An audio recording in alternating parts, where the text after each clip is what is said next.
غض البصر. مين هو أكتر واحد مستفيد من غض البصر؟ اسأل نفسك، هل هو أنا؟ لا طبعا، أكتر واحد مستفيد من غض البصر هو أنت. ربنا بيرزقك بغض البصر ده راحة البال والطمأنينة والسعادة والبركة، البركة في الوقت والبركة في العمر والبركة في الصحة والبركة في العمل والبركة في المال.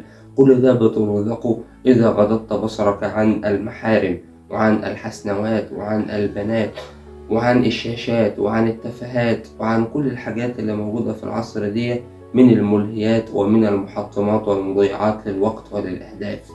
لو غضيت بصرك عن كل ده، ربنا يعاقبك بهذا الفعل الحسن الجميل اللي انت عملته لوجه الله الكريم، بأن يرزقك حلاوة الإيمان والطمأنينة والنور والسعادة وتحقيق الأهداف.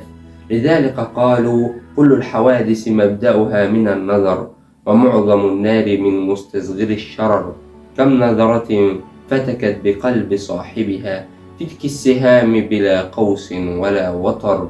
والمرء ما دام ذا عين يقلبها، في أعين الغيد موقوف على الخطر. يعني يبص الحسنوات ويبص الجميلات فهو موقوف على هذا الخطر. يسر مقلته ما ضر مهجته، لا مرحبا بسرور عاد بالضرر.